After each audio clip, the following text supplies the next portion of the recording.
Chosen soul, there's a rocket launching from Boca Chica right now. Not the steel one on the pad, the one inside your chest. You feel it, igniting every time someone says your plans are unrealistic. Every time they calculate the odds and tell you the math doesn't work. Every time they ask when you're going to be practical. The math does work, just not their math. They're calculating with Earth gravity, Earth limitations, Earth thinking. You're calculating with Mars gravity, different planet, different rules, different possible outcomes. When you change the fundamental assumptions about what mass can be moved and how far. 11 kilometers per second. That's escape velocity from Earth. Go slower, you fall back. Go faster, you waste fuel. Hit it exactly and you break free from everything trying to pull you down. There's no middle ground. You either achieve escape velocity or you don't leave. Most people never even try. They orbit, same altitude, same speed, same view for their entire lives. Comfortable orbit, predictable orbit, safe orbit that never risks the chaos of actually leaving. They'll die having circled the same planet at the same height, wondering what space felt like.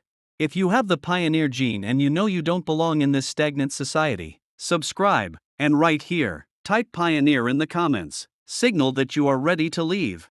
You're different. Something in you rejected orbit the moment you understood it was a cage. Doesn't matter how big the cage is when it's still a cage. Doesn't matter how comfortable the orbit when you were designed for deep space. Your internal navigation system keeps screaming coordinates for somewhere beyond this gravity well.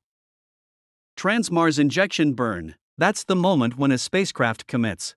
Before that burn, you can abort, return to Earth, play it safe. After that burn, you're on a ballistic trajectory to Mars whether you like it or not. The fuel's gone, the decision's made, physics is now in control. You've already done your burn. Maybe you didn't realize it at the time.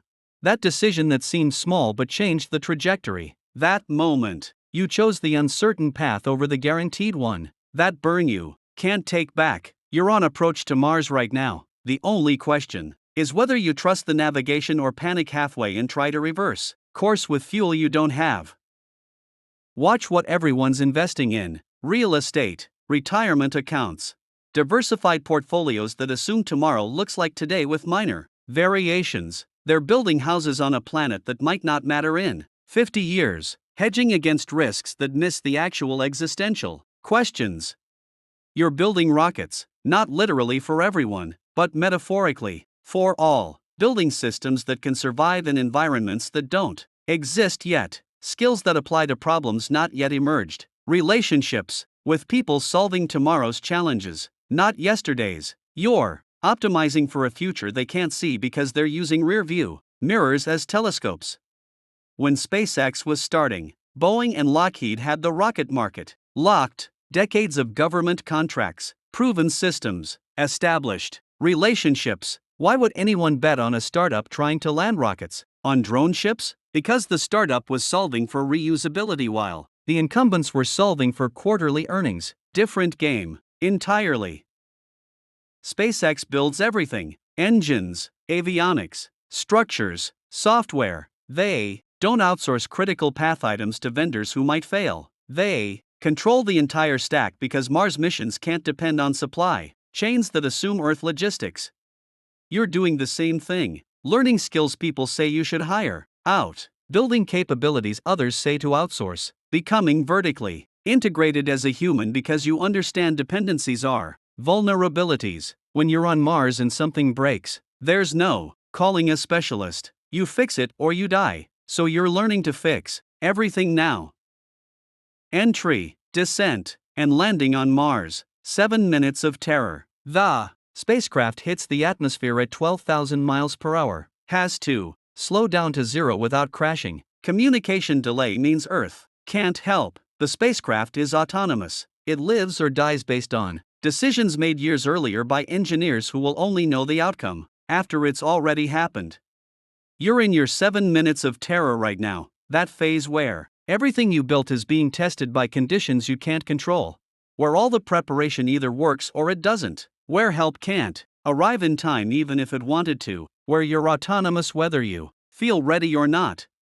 Most people never enter this phase because it requires actually launching. They stay in development, permanent beta, eternal preparation. They avoid the 7 minutes of terror by avoiding Mars entirely. You're in the terror because you launched, and that means you might fail, but it also means you're the only one who might succeed. Perseverance had the largest parachute ever sent to Mars, 70 feet wide, had to deploy at supersonic speeds in a thin atmosphere. Either it worked perfectly or the mission ended in a crater. No retry, no second chance, one deployment, success or impact. Your parachute moments are coming. The product launch, the pitch, the moment of truth where years of work either catch air or don't. You can't practice these moments. You can only prepare and then deploy. And if it doesn't work, you don't get to blame the thin atmosphere. You adjust for the next mission.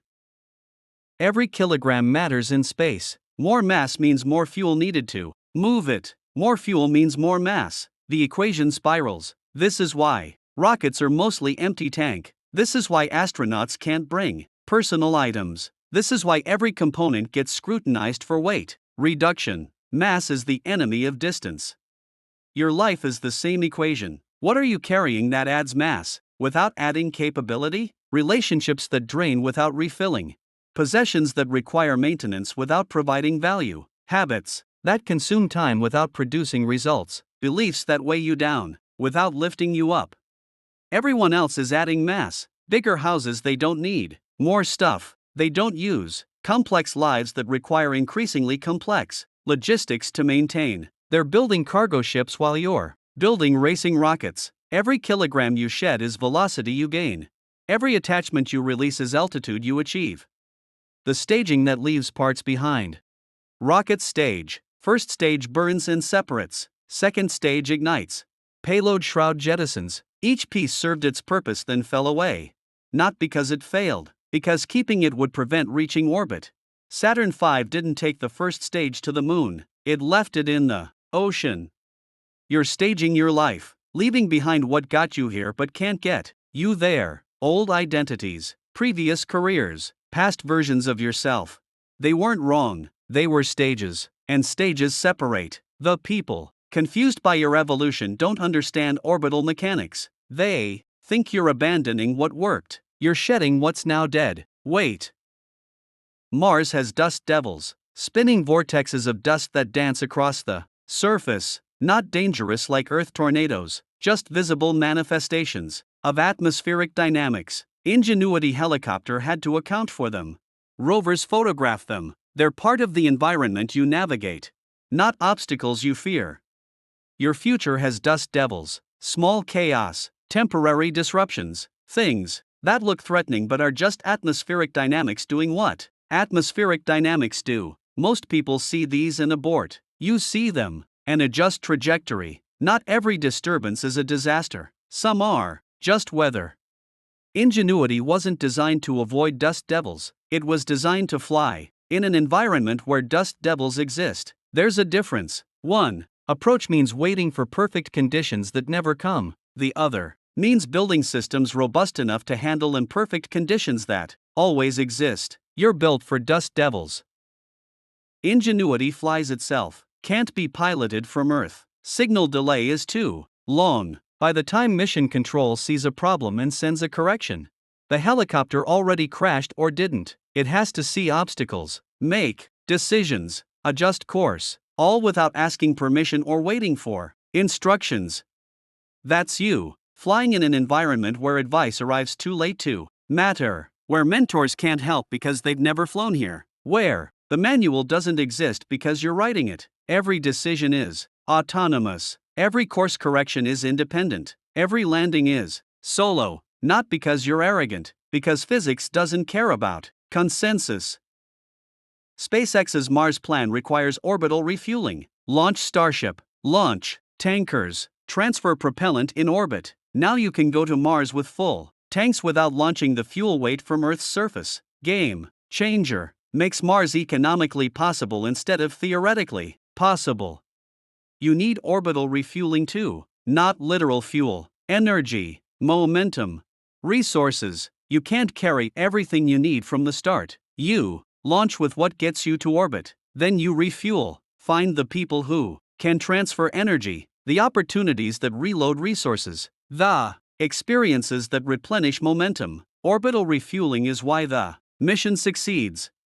Most people try launching with full fuel load from the surface. Can't get off the ground. Too much mass. They quit before orbit because they don't understand staging and refueling. You get to orbit first, refuel there, then burn for Mars. Sequential, not simultaneous. Phase, not instant. Patient, not rushed.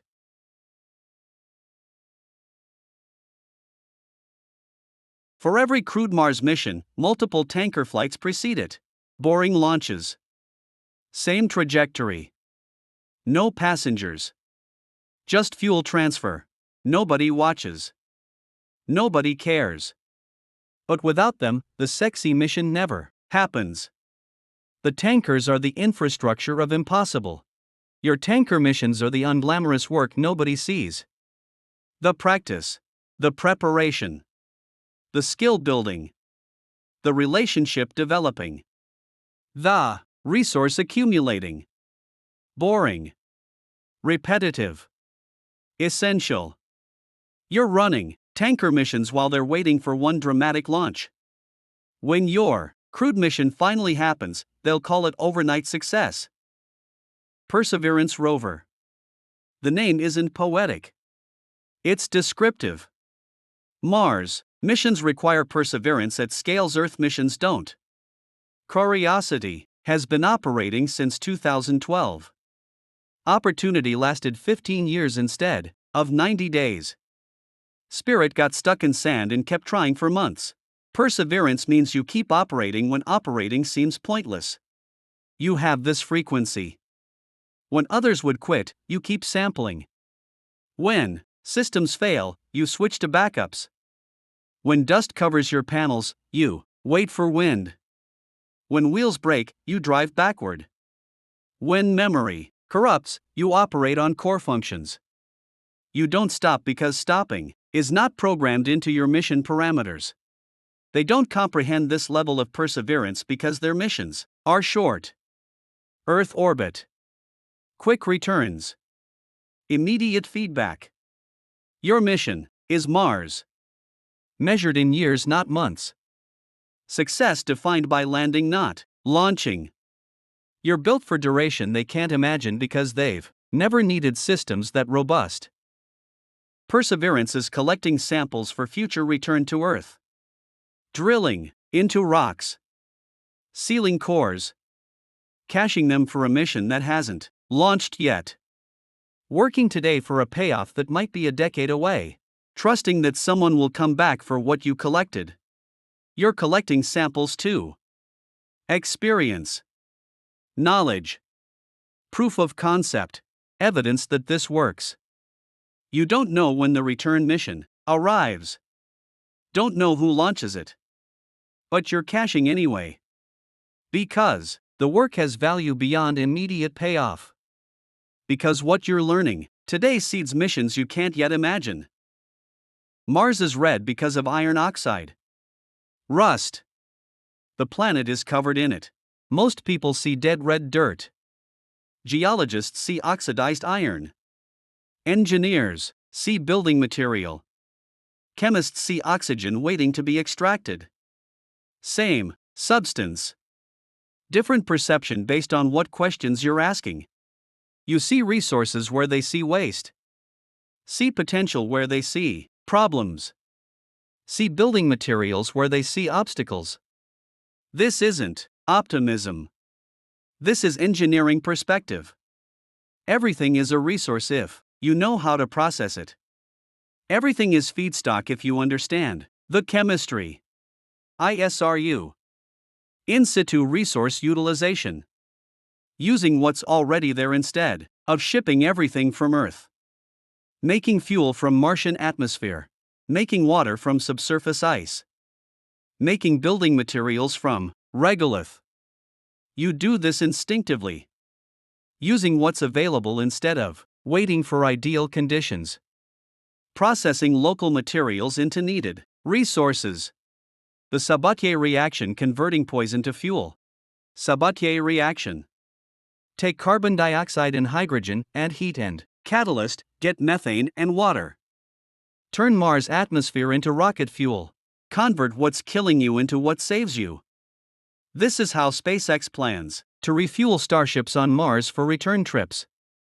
Make propellant from the environment. You run Sabatier reactions constantly, taking toxic environments and converting them to fuel. Absorbing criticism and transforming it to motivation. Processing failure and outputting wisdom. Using rejection as catalyst for better iterations. What's poisoning them is powering you. Same inputs, different chemistry. 20-minute communication delay between Earth and Mars at best. 40 minutes round trip. Ask a question, wait 20 minutes for it to arrive, wait 20 more for the answer. Impossible to have real-time conversation. Impossible to get immediate help. Every Mars mission operates knowing Earth can advise but can't intervene. You're operating under communication delay right now. The advice from your past arrives too late. The wisdom from previous generations doesn't account for current conditions. The mentors speak from decades ago about a world that doesn't exist anymore. By the time their signal reaches you've already made the decision. This feels isolating until you realize it's liberating. You're not ignoring wisdom. You're accounting for signal delay.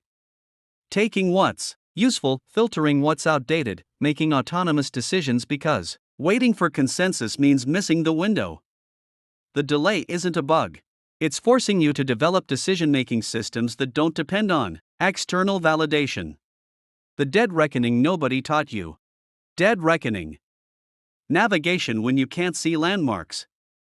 When GPS doesn't work. When instruments fail.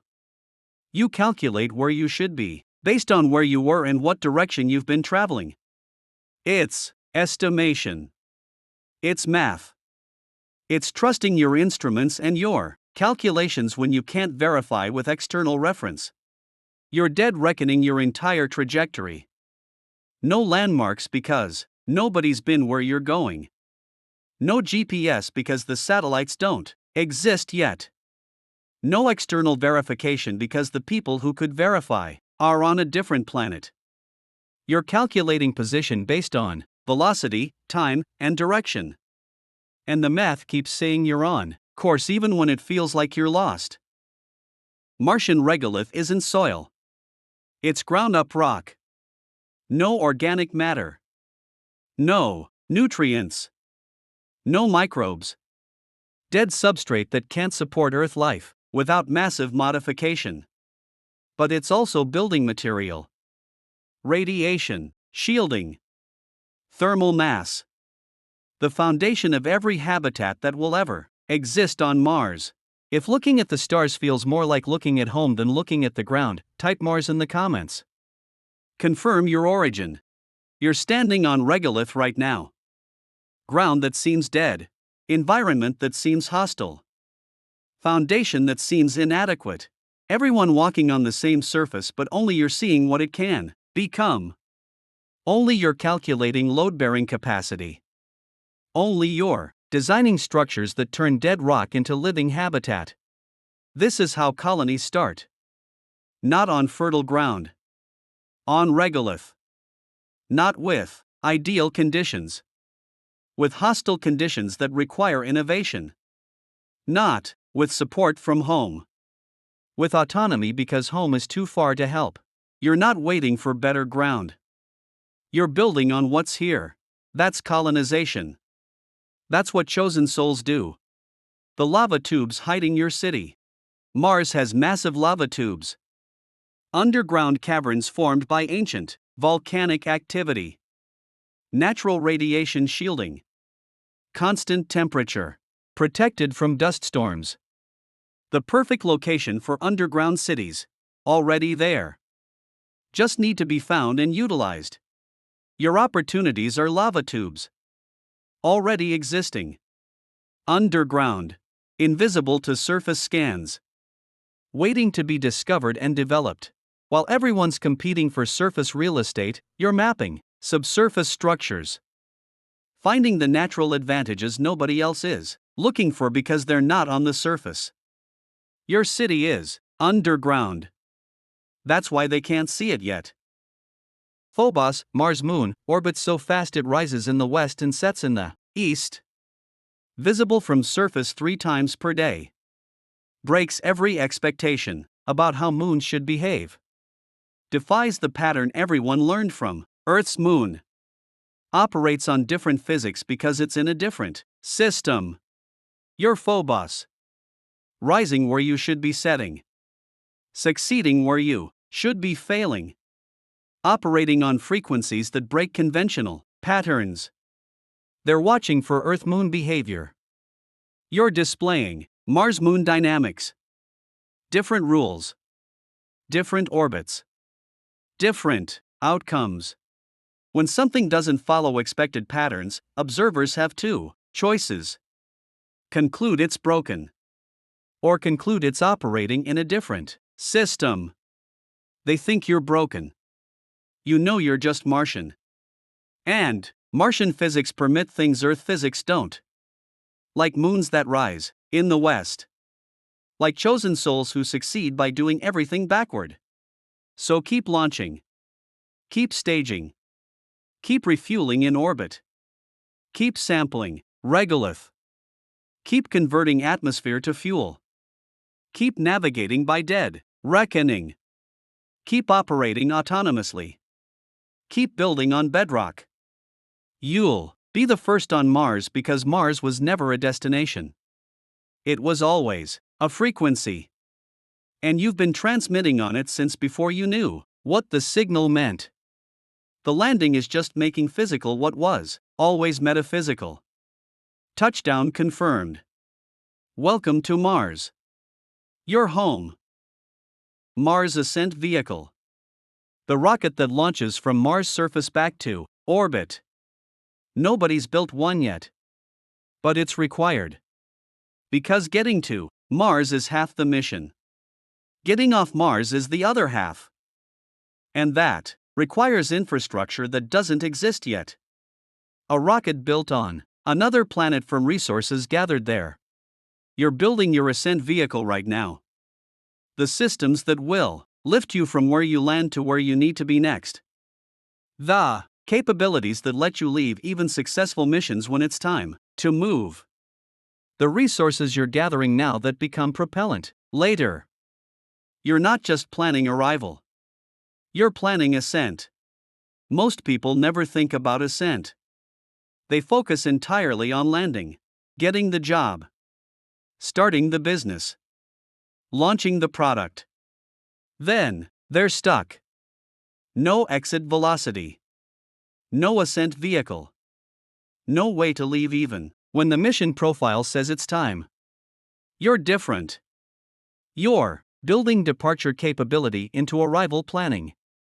That's Mars thinking. The trajectory that accounts for return. Every Mars mission calculates return trajectory before launching, not because they plan to abort, because comprehensive planning includes the complete mission arc, launch, transit, landing, surface operations, ascent, return transit, Earth re-entry, the whole sequence mapped before committing. You think in complete arcs, not just the exciting parts, the full sequence. What happens after success, after failure, after the nominal mission concludes? You're calculating return trajectories for situations you haven't entered yet because planning the exit is part of planning the entrance. This makes you seem paranoid. You're just thorough. Olympus Mons, largest volcano in the solar system, 3 times taller than Everest. So big the peak is above most of Mars' atmosphere. So massive it bends the curvature of the planet. Impossible to see from the surface because you're standing on the slope, only visible from orbit. Your ambitions are Olympus Mons, too big to see from ground level. So massive they bend everything around them, only visible from altitude. People standing next to you can't perceive the scale because they're on the slope. They see a hill. You see a mountain that rewrites planetary physics. Nobody's climbed Olympus Mons. Can't. no atmosphere at the peak, no established route, no prior attempts to learn from. It exists as pure potential, the mountain that defines impossible until someone makes it possible. That's your relationship with your goals. Everyone saying it can't be done is correct. Can't be done until you do it. The caldera at the summit nobody sees. Olympus Mons has a caldera at the summit, 80 kilometers wide, formed by collapsed magma chambers, evidence of volcanic activity that built the mountain over billions of years. The caldera isn't failure, it's the engine that created everything. Your collapses aren't defeats, they're calderas, evidence of the volcanic pressure that's building your mountain. Every failure is a chamber that emptied after pushing material higher. Every setback is magma that cooled into the slope you're climbing. The caldera at your summit won't be visible until you're standing on it. Then it becomes the feature everyone photographs. Hohmann transfer orbit, the most fuel-efficient path between two planets. You don't fly straight. You don't aim where the target is. You aim where it will be when you arrive. Calculate the intercept point.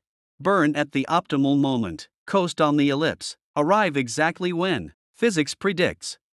Your career is a Hohmann transfer. You're not chasing current opportunities. You're intercepting future ones, not positioning where the market is, positioning where it will be, not building for today's demand, building for tomorrow's necessity. They think you're going the wrong direction. You're on the optimal trajectory.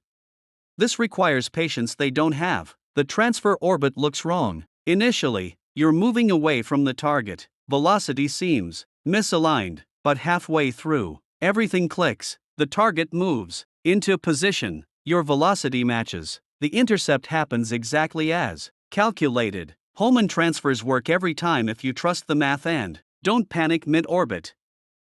Some distances are too far for Hohmann transfers. You need bi-elliptic. Burn to a higher orbit first, then burn again to reach the final target. Takes longer, seems wasteful, but it's the only way to reach certain destinations with the fuel available. Sometimes you have to go higher before you can go farther. Your path is bi-elliptic. That detour that seemed wrong? First burn.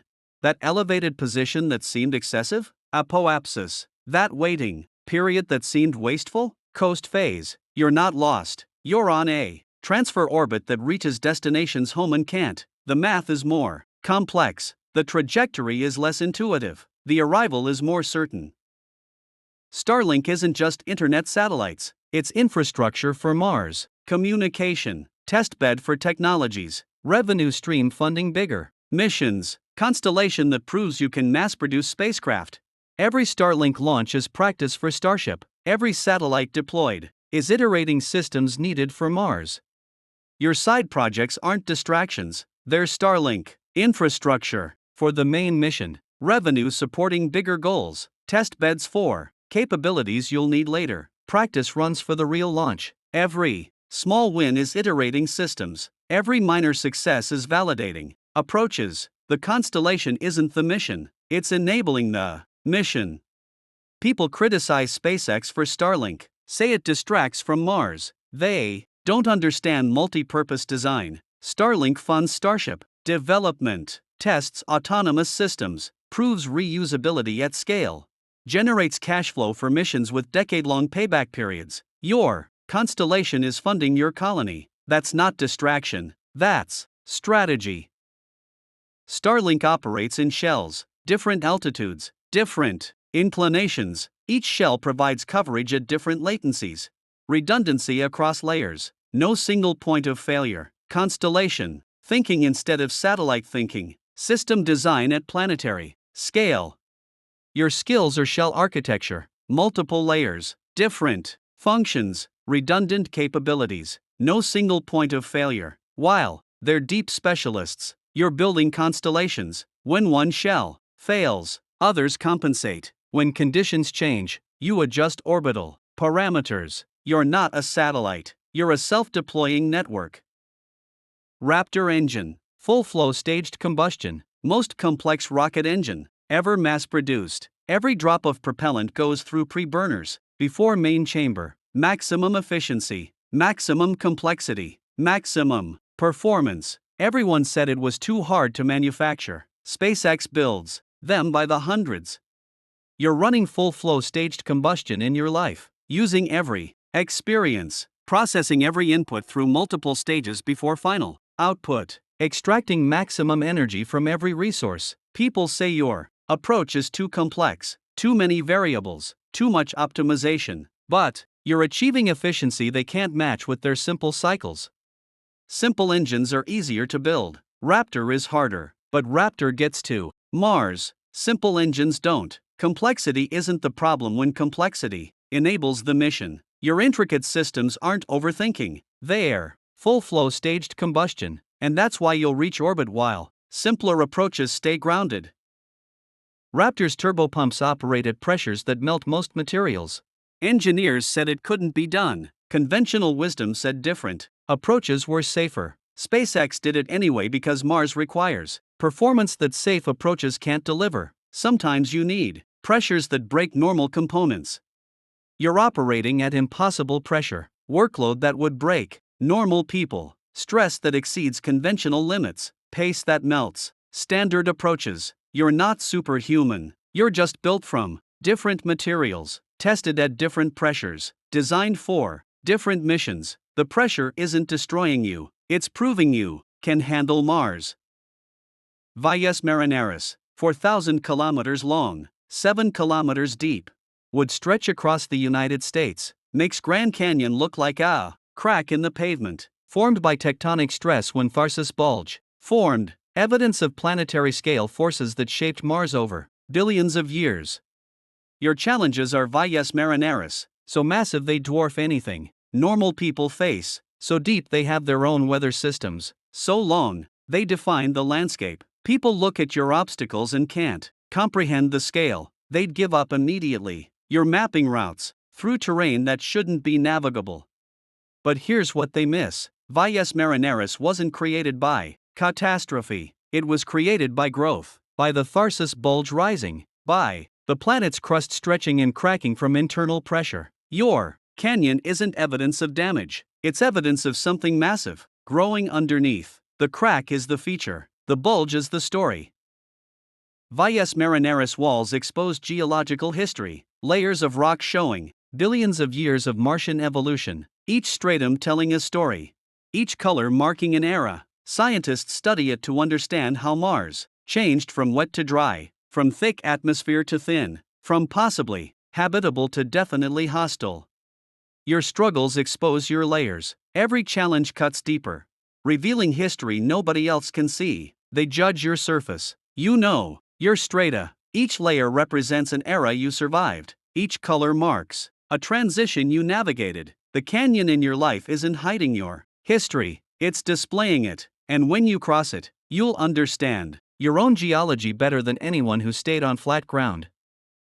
One soil sample could confirm past life on Mars, one microscopic structure, one chemical signature, one preserved biomarker, decades of searching justified by one positive test, all the rovers, all the missions, all the investment validated by one discovery that changes how we understand our place in the universe. You're collecting samples every day, every interaction, every experiment. Most won't show anything remarkable, but you're not stopping, because you know one sample could change everything. One connection, one insight, one result, all the effort justified retroactively by one breakthrough that makes the entire journey make sense. They stopped collecting samples, too much effort, too little payoff, too many negative results. They went home. You're still drilling, still caching, still analyzing, because you understand exponential payoff. Linear effort, exponential return, one positive sample and everything changes. That's why you keep drilling when they've given up. Planetary protection protocols. Can't contaminate Mars with Earth life. Can't contaminate Earth with potential Mars life. Strict procedures. Careful sterilization, preventing cross-contamination between worlds. The protocols slow you down, but they ensure accurate results, prevent false discoveries, maintain scientific integrity. You follow contamination protocols in your work, separating signal from noise, preventing your biases from corrupting results, maintaining clean experiments. They skip these steps, get faster results, claim victories.